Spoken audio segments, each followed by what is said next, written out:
அமனும் ரியாவும் professional photographers. உலகத்தோட தனித்துவமான புகைப்படங்களை எடுக்கிறதுல அவங்களுக்கு பிடிவாதம் இருந்தது. இந்த தடவை அவங்க ராஜஸ்தானை தேர்ந்தெடுத்தாங்க. 2 பேரும் ஹோட்டலுக்கு போனாங்க, ஓய்வு எடுத்தாங்க. அப்புறம் மறுநாளே ராஜஸ்தானை சுத்தி பார்க்கிறதுக்கு அவங்க புறப்பட்டுட்டாங்க. ராஜஸ்தான் தெருக்கள், அப்புறம் அங்க இருக்கிற கோட்டைகள், பொம்மைகள் ரொம்பவும் கவர்ச்சிகரமா இருந்தது. அங்க இருந்த கோட்டைகளும் பொம்மைகளும் அமன் அப்புறம் ரியாவோட மனசை கவர்ந்துடுச்சு. நீ என்ன வேணாலும் சொல்லுறியா? ராஜஸ்தான் நிஜமாவே ரொம்ப அழகான இடமா இருக்கு. நான் இல்லைன்னு மறுக்கவே இல்லையே. இப்போ நாம எப்போ வீட்டுக்கு போவோம் அப்படின்னு இருக்கு. ஏ, அவ்வளவு என்ன அவசரம்? அவசரம்லாம் இல்லை. அது நான் இப்போ எடுத்த ஃபோட்டோவை என்னோட கேலண்டரில் ஆட் பண்ணணும்னு நினைக்கிறேன். சரிப்பா, சரி பண்ணு. ஆனா இப்போதைக்கு எனக்கு ரொம்ப பசிக்குது. சாப்பிட போலாமா?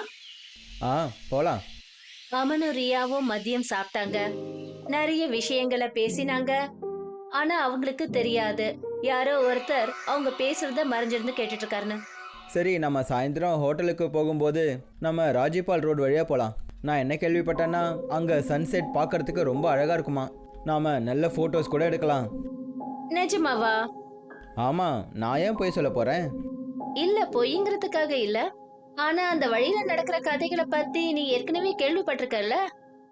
அட என்ன நீயே இப்படி பேசினா எப்படி? நாம் ராஜஸ்தானில் இருக்கோம். இங்கே இருக்கிற ஒவ்வொரு தெருக்கள்லையும் ஏதாவது ஒரு கதை சொல்லிக்கிட்டு தான் இருப்பாங்க. உண்மைதான், ஆனா இருந்தாலும் எதுக்கு ரிஸ்க்னு தான். இங்கே பாரு, ஒரு விஷயம் சொல்லவா? எனக்கு இந்த எல்லா கதையும் முட்டாள்தனமாக தான் தோணிட்டு இருக்கு. அமன் ராஜபால் ரோட்டோட கதைய பத்தி தன்னோட எண்ணத்தை சொன்னதும் அப்ப யாரோ ஒருத்தர் வந்து அவனை தடுத்தாங்க. அந்த கதை ஒன்றும் முட்டாள்தனம் இல்லை, அது எல்லாமே உண்மைதான். அமனும் ரியாவும் அந்த வயசான மனிதரை பார்த்து ரொம்ப அதிர்ச்சியானாங்க. அவங்களுக்கு எதுவுமே புரியல. அவங்களோட பேச்சு கேட்டு எதுக்காக இவர் இந்த அளவுக்கு கோவப்படுறாருன்னு அவங்களுக்கு புரியல. என்னாச்சு? நாங்கள் ஏதாவது தப்பாக சொல்லிட்டோமா என்ன? ஆமாம், நீ ராஜ்பால் ரோடோட கதையை முட்டாள்தனம்னு சொன்ன. அதோட உண்மையான கதை என்னன்னு உனக்கு தெரியுமா? என்ன? பல வருஷங்களுக்கு முன்னாடி தூரத்து கிராமத்துல இருந்து இங்கே ஒரு பஞ்சாரன் வந்தா. அவளோட பேரு ஆனந்தி. அவளோட கலையையும் திறமையும் எல்லாருக்கிட்டையும் காட்டி பணம் சம்பாதிச்சிட்டு இருந்தா. ஒரு நாள் பானு பிரதாப்போட பார்வை அவன் மேலே பட்டுச்சு. அவளோட உருவத்தை பார்த்து அவனும் மனசு மயங்கிட்டான். அவளோட கலையும் திறமையும் அவனை அப்படியே மொத்தமாக மயக்கிடுச்சு. ராத்திரியும் பகலும் எல்லா நேரத்துலையும் அவன் எப்பவும் அவளை பற்றி மட்டும்தான் யோசிச்சான். அதுக்கப்புறம் ஒரு நாள், வா ஆனந்தி வா, என்னோட மாளிகைக்கு நான் உன்னை வரவேற்கிறேன். நன்றி மகாராஜா. அது எங்களை மாதிரி சாதாரண மலைவாழ் சாதி சனங்களை ஞாபகப்படுத்தினதுக்கு காரணம் என்ன? எனக்கு காரணம் இருக்கு ஆனந்தி. அதுவும் முக்கியமான காரணம் நீதான். என்ன சொல்றீங்க? எனக்கு ஒன்றும் புரியல. நான் உன்னை கல்யாணம் பண்ணிக்கணும்னு நினைக்கிறேன். அந்த ராஜா சொன்ன வார்த்தையை கேட்டதுக்கு அப்புறமா ஆனந்தி அதிர்ச்சி ஆயிட்டா. அதுக்கப்புறமா அவளுக்கு என்ன பண்றதுன்னு எதுவுமே புரியவே இல்லை. ராஜா அவரோட விருப்பத்தை அவகிட்ட சொல்லிக்கிட்டே இருந்தாரு. அவகிட்ட அவரோட ராஜ்யம், செல்வங்கள், பணம் எல்லாத்த பற்றியும் சொல்லிட்டு இருந்தாரு. ஆனால் பாவம் ஆனந்தி, அவ சாதாரண ஒரு பஞ்சாரன். ராஜா சொல்கிற விஷயங்களை கேட்கறத தவிர அவளுக்கு வேற எந்த வழியும் தெரியல. அவளுக்கு ராஜாவோட பணம், செல்வம் எல்லாத்தையும் விட அவளோட மரியாதை தான் முக்கியமாக இருந்துச்சு. என்ன மன்னிச்சிடுங்க மகாராஜா, ஆனா உங்களுடைய இந்த கல்யாண கோரிக்கையை என்னால ஏத்துக்க முடியாது. ஆனந்தி முடியாதுன்னு சொன்ன உடனே ராஜா ரொம்ப கோவப்பட்டுட்டாரு. அவருக்கு ஏன் கோவம் அதிகமாச்சுன்னா, ஒரு சாதாரண பஞ்சாரன் எனக்கே முடியாதுன்னு சொல்லிட்டாலேன்னு நினச்சாரு. அப்புறம் என்னாச்சு? அப்புறம் ராஜா ஆனந்தி அடையறதுக்காக அவ முன்னாடி ஒரு சவாலை வச்சாரு.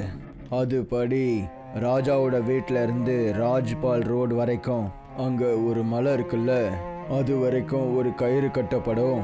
அப்புறம் ஆனந்தி அது மேலே நடனம் ஆடணும். ஒருவேளை ஆனந்தி ஜெயிச்சிட்டான்னா அப்போ ராஜாவோட வீட்டில இருந்து அந்த மலை வரைக்கும் எத்தனை கிராமங்கள் இருக்குதோ அது எல்லாமே ஆனந்திக்கு பரிசா கிடைச்சிடும். ஒருவேளை அவ தோத்துட்டான்னா அவ அந்த ராஜாவையே கல்யாணம் பண்ணிக்க வேண்டியதா இருக்கும். அப்போ ஆனந்தி இந்த போட்டியில தோத்து போயிட்டாங்களா? ஒருவேளை அவ நிஜமாவே தோத்துருக்கலாம். ஆனா அப்படியெல்லாம் நடக்கல.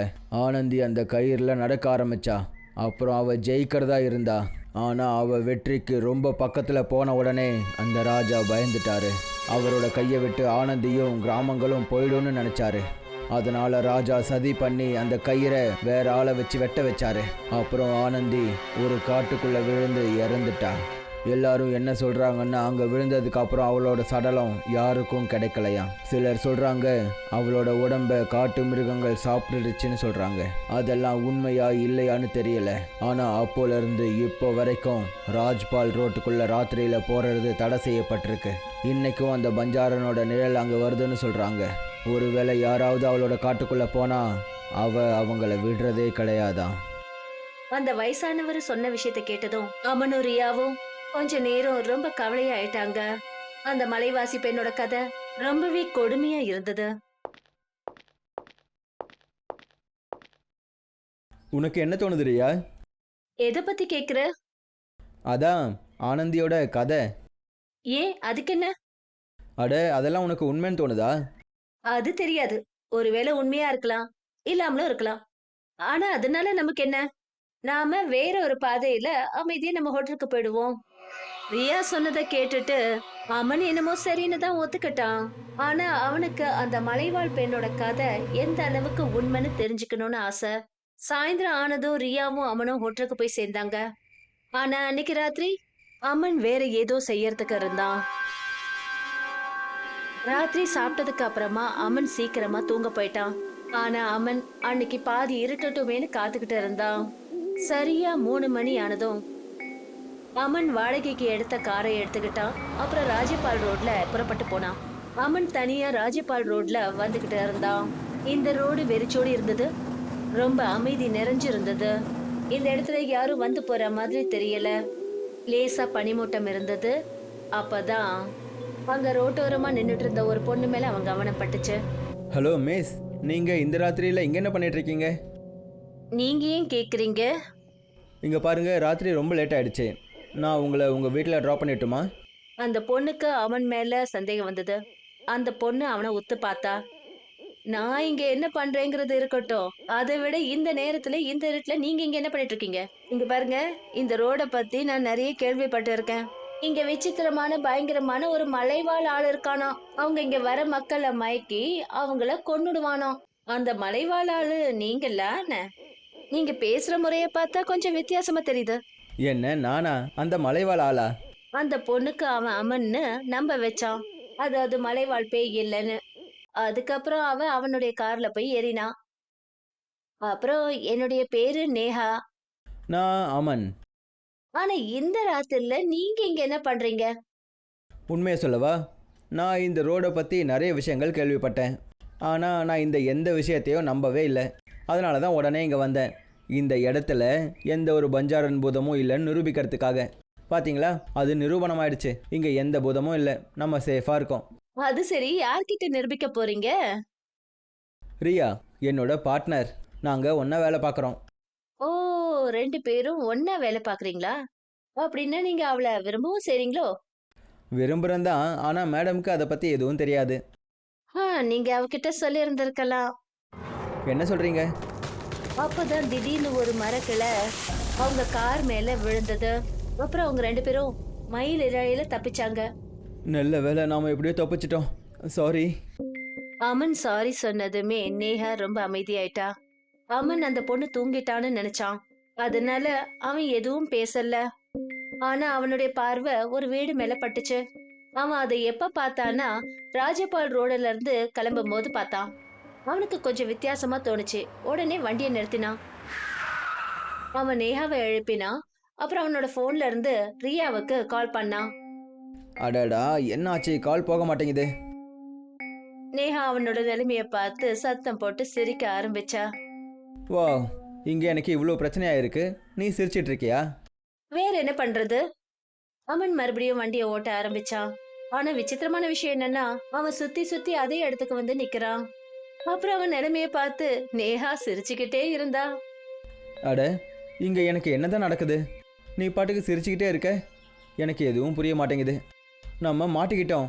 நான் இப்போ ரியாவுக்கு எப்படி கால் பண்ணுறது? சொல்றது உண்மைதான். ஆனா கேள்வி இது இல்ல. அதாவது இப்ப நீ ரியாவுக்கு எப்படி கால் பண்ணுவ? இப்ப கேள்வி என்னன்னா, உன்னால இனிமே ரியாவுக்கு கால் பண்ண முடியுமா முடியாதா? என்ன சொல்கிற?